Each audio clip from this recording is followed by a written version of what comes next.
Alright, so guys, I had to edit the video and add this clip in at the beginning just to let you guys know that everything went completely wrong. It was a lot different than it was supposed to be. So there are these older model Momo hubs that are circulating the used car parts, and those hubs actually require a lot more than the newer ones. So these actually require you to remove the SRS wheel, whereas the newer ones, you just put the hub over the SRS wheel, and the base of the Momo hub, the newer one, it actually is concaved and it's deeper, so then it allows for the two posts, and there's another little nub that also pokes out, and it allows for it to fit into the base of the hub.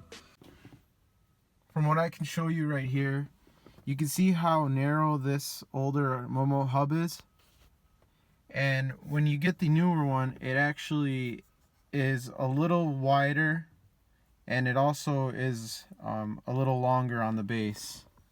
So the length of this will be a lot more. So that's how you'll be able to tell, and I'll try to include a picture of what the newer one looks like in the video. So I'll edit it in, and just so you guys have a clearer picture of what it looks like.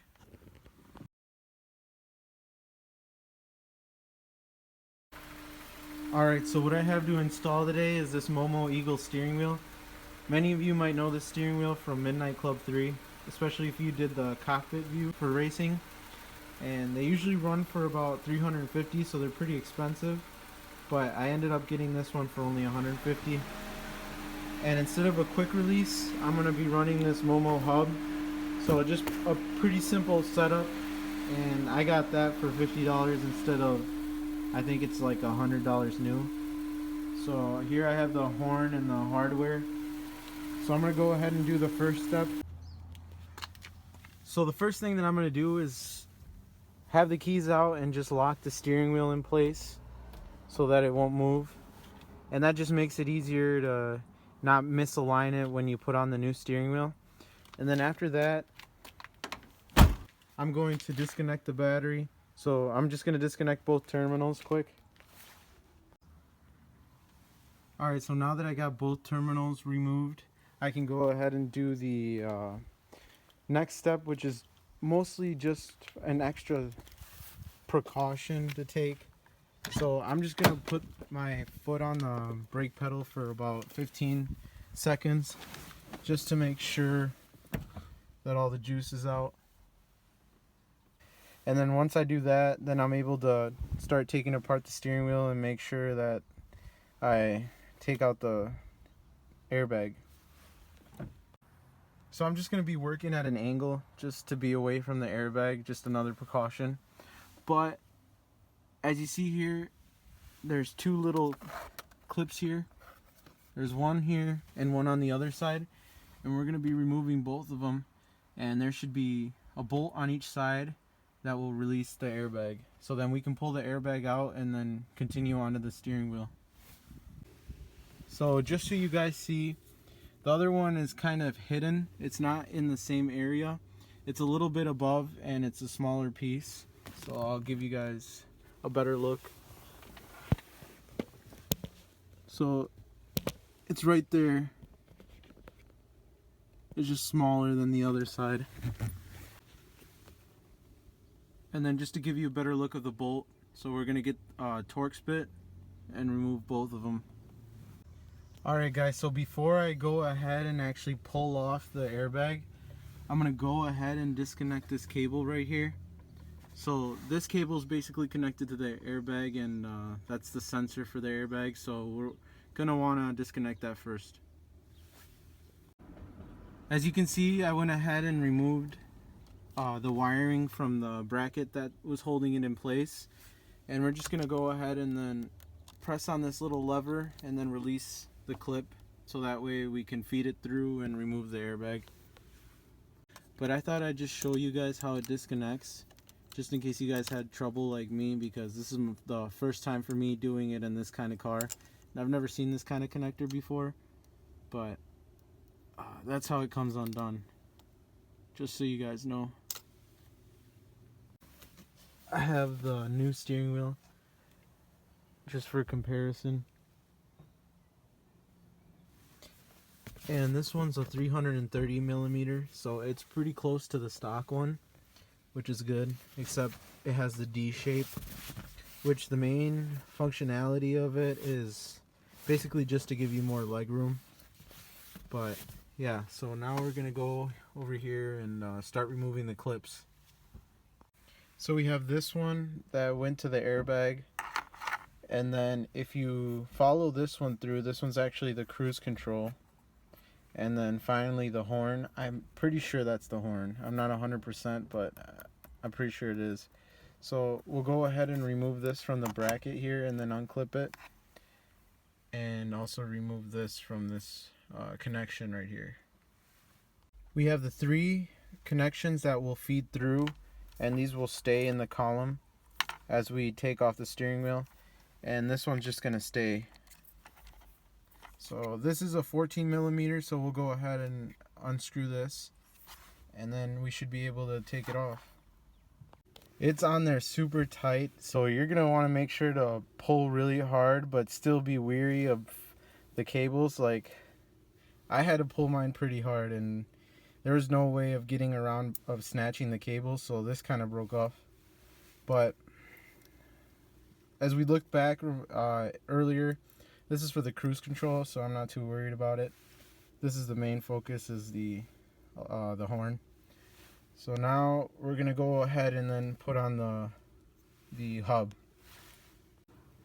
Here's the feeding hole to feed your wires through. So obviously those aren't gonna fit, so you're gonna have to either clip them and then tape them off with electrical tape, or I don't know, figure something else out. But yeah, what I'm gonna do is just go ahead and clip them and then tape them off. And same with the horn. So this is the horn right here. I'm really out of focus. Okay, so here's the horn, and if I go over and look at the horn button for the steering wheel, the Momo Eagle steering wheel, so here's the button. Here, let me focus on it, and then if we turn it around, it's already got the connector, and it's just the wire is free.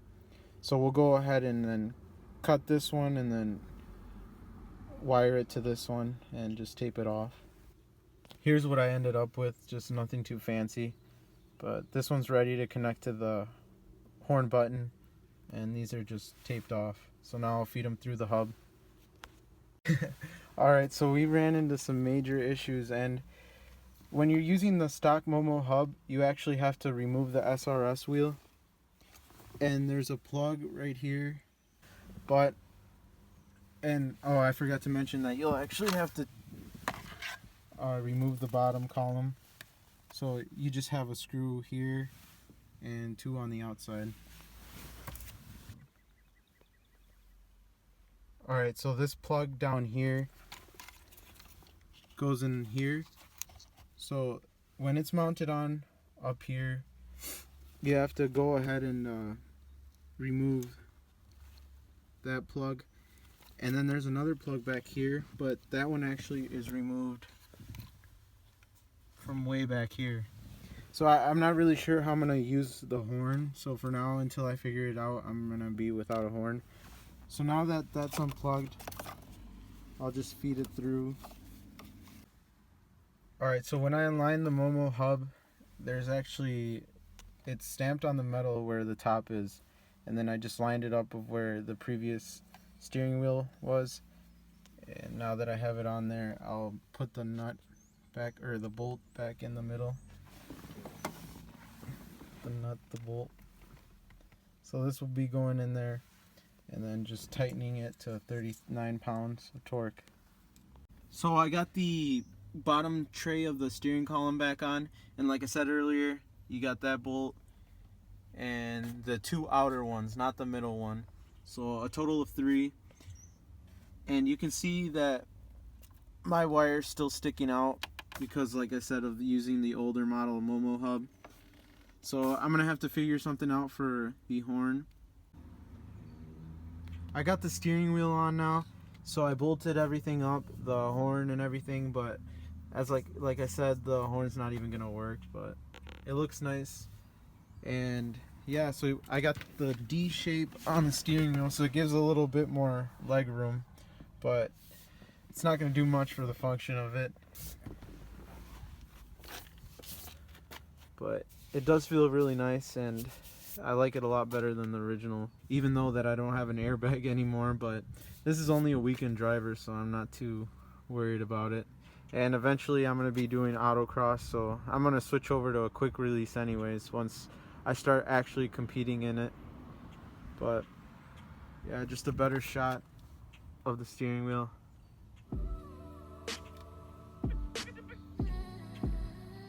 I hope the video was somewhat helpful, and I know I didn't record much in super detail, but I ended up getting really frustrated once I found out that I had the wrong hub that I wanted, and now I have to decide whether I just go and switch over to a quick release right away or just stay with this one for a while.